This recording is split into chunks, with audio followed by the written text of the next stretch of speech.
Alright everybody, welcome back! So, the BR changes dropped earlier this week, and most of them were good, solid, and many of them needed changes. You know, stuff like the F8U going up, the J7E going up, the A10C. And then there was stuff like this, the Su-27S, which is now down to 13.0. But real quick, before we get into how this changes everything, what if I told you you could earn free Golden Eagles for that next Vehicle Stock Grinder event? That's right. Free Golden Eagles for War Thunder can help. Using the app, you can earn Golden Eagles for easy tasks such as surveys or games, or even just inviting your friends. Use my referral code 7KVGK to get an extra free 10 Golden Eagles from the start. So what are you waiting for? Download the app in the description below and start earning Golden Eagles today. The Su-27S starting out with was in a very good position. Now, it wasn't as good as the Gripen on release, of course. The Gripen was just an absolute UFO and destroying everything, but it was still a solid pick, and that was purely because of the kit. 6 R-27s and 4 R-73s, which was far and away the best kit at the time. Of course, with the June update and the addition of active radar homing missiles, that was very clearly no longer the case. The Su-27 was immediately overshadowed by especially the F-15C, but basically every jet with active radar homing missiles, except for the stuff with maybe R-77s, because the R-77 is just really not good.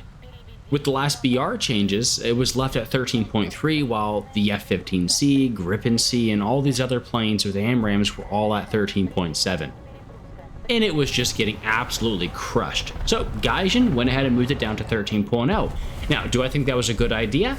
No. If you ask me, they should have moved the Gripen and the F-15 up, and they should have moved all the other planes that are at 13.7 up as well.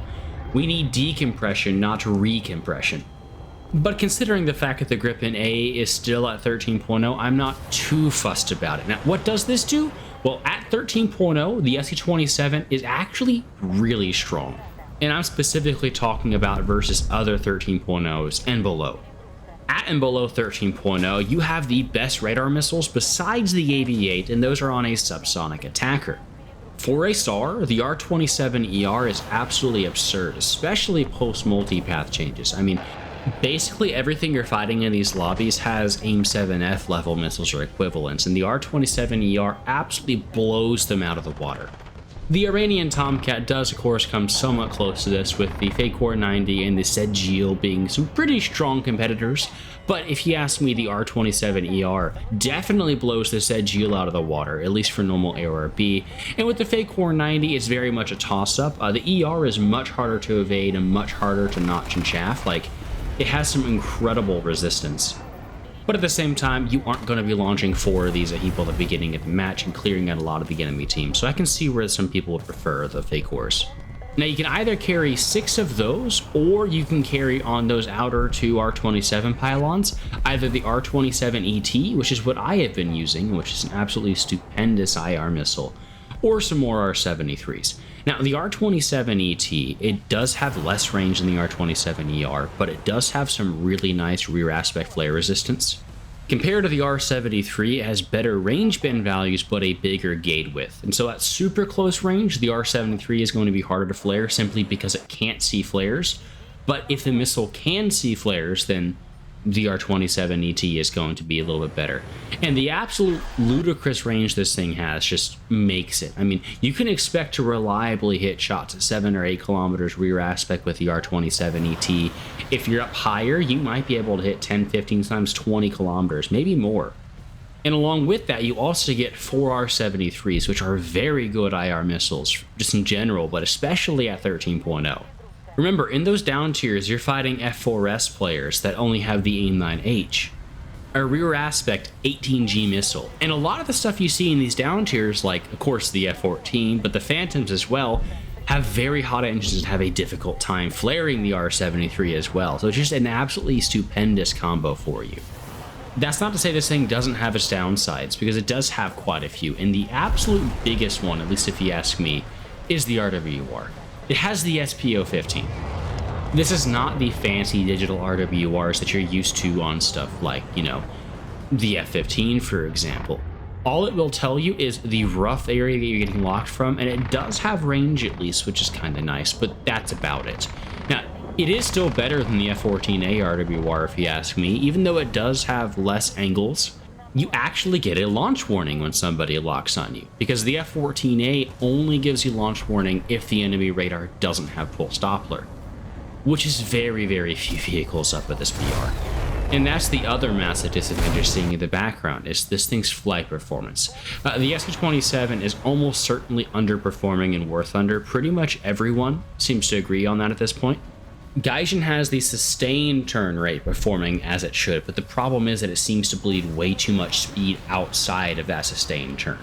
And that leaves you where, if you actually try and dogfight anybody, you lose all of your speed, and you basically lose every single dogfight you get into at top tier. You can beat the MiG-29s, but that's just about it. I mean, basically every other top tier airframe is going to do circles around you.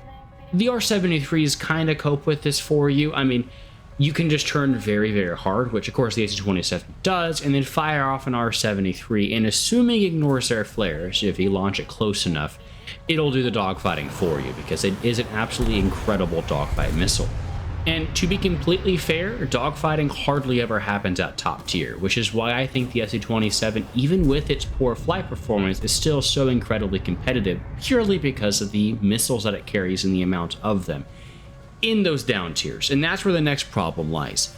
You hardly ever seem to get down tiers. This may change, this may just be because the BR changes just happened, but almost every game I was getting 12.7, 13.7. And it's not that the missiles don't work in an up tier.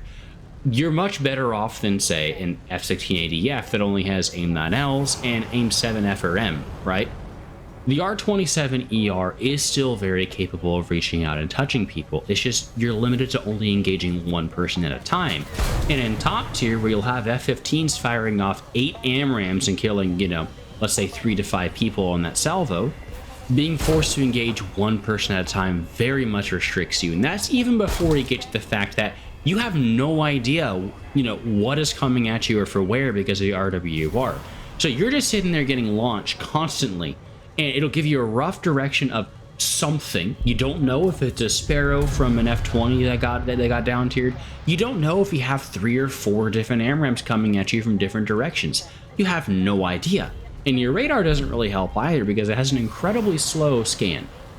This has led to this being one of the most bipolar experiences I've had in a top tier jet in a very long time, because when I get a down tier, which is admittedly more rare, but when I get a down tier, I absolutely seal club. This thing feels amazing, it's hilarious, I can rack up tons of kills. But then whenever I get an up tier, I'm sitting there constantly on the defensive, just trying to stay alive. It just really shows that power gap that exists between vehicles which only have, SAR missiles or Fox 1 missiles, and vehicles which do actually have those active radar homing missiles. I will say, personally, I would still much rather play this thing than the Su-27 SM, because R-77s are absolutely abysmal at top tier, and you at least still have a somewhat decent chance of actually being able to get a down tier in this thing.